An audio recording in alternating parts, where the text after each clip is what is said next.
She's back with a vengeance because she was a finalist in the 2024 Ladies Room Comedy Festival and the Best of the Fest at Comedy Chateau Festival. Put your hands together for Pinar Stage. Hi. So I'm 37, I'm getting closer to 40. I'm really feeling like neglected yogurt. Not expired, just neglected. You know, like the yogurt that gets stuck on the container that nobody wants to incorporate back in. Dry, all fluffy. Like, I'm 37, I was recently diagnosed with ADHD. Anybody have ADHD? Actually, I probably shouldn't ask that, that's like against the right. But I'm a medical assistant. But I was recently diagnosed with ADHD and I'm like, I think it's too late. Like, I have 37 years of using cheese as my coping mechanism. I'm backed up. You know, cheese is my ride or die. Yeah, late nights, crying on the subway, pull out my emotional cheddar block. You know, everybody's like, oh, get some healthy coping skills. I'm in therapy. Hey, but you can't melt therapy over chips.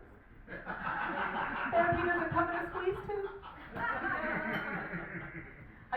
Actually, the diagnosis came, it was great because, finally, once in my life, I can actually say, it's not me.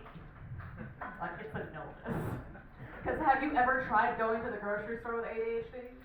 And the key word here is try. Right?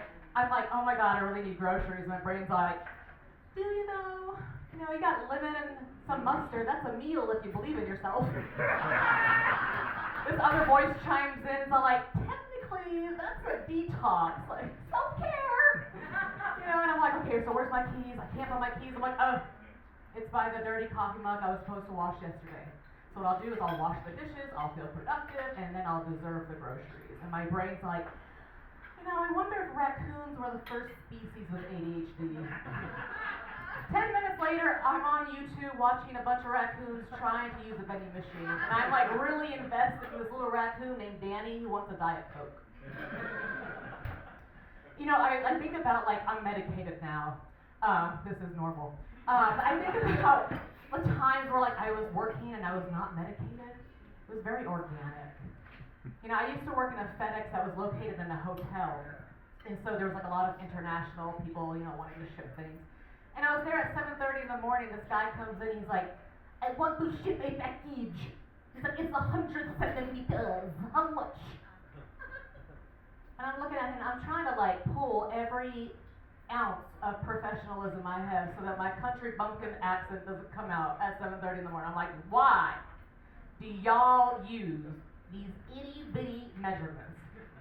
Like, I don't even know, a centimeter to me is like this big. I'm like, what's 100 of these? Like a large envelope? Like, mind you, he does not have the package with him, right? And he's like, I don't know. It's 100 centimeters. I don't understand inches. I'm like, what do you don't understand? 12 inches, 1 foot.